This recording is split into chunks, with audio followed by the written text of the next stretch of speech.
Christmas যখন দোরগোড়ায় তখন কি আর কাজে মন বসানো যায়? না, যায় না তো। তাই তো অফিসে একটু লাঞ্চ টাইমে মনটাকে একটু শান্তি দেওয়ার জন্য বেরিয়ে পড়লাম ক্রিসমাসের কেমন সাজুগুজু করানো হয়েছে দেখার জন্য। চলে এসেছি অ্যালেন পার্কে। তোমরা কিন্তু জানো ক্রিসমাসে park street Kolkata Allen park কত সুন্দর করে সেজে ওঠে। আর দিনটা ছিল একদম প্রথম দিন, যেদিন হচ্ছে ক্রিসমাসের জন্য এটা কিনা উদ্বোধন করা হয়। কিন্তু যেহেতু অফিসের লাঞ্চ আওয়ারে গিয়েছিলাম তাই লাইটিংটা তখনও জ্বালানো হয়নি, লাইটগুলো সেটা দেখাতে পারলাম না। আর কিন্তু দেখো কি সুন্দর সেজে উঠেছে, গোশালাটা কত সুন্দর হয়েছে, স্পেশালি ফুলগুলো।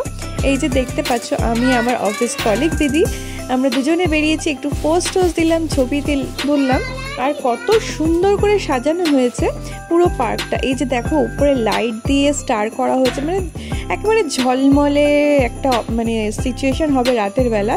আর এই যে এখানে লাইভ কনসার্ট হয়। আর পুরো অ্যালেন পার্ক জুড়ে কিন্তু অনেক রকম খাবার থেকে শুরু করে দোকান, অনেক কিছু স্টল এসছে, যেটা কিনা বিকালবেলা সন্ধ্যার পর থেকে সুন্দরভাবে ওপেন হয়ে যায়। আর দেখো এই যে ফোয়ারাটা, এখানে কিন্তু 3টে বিশাল আয়তনের আকারের মাছও রয়েছে।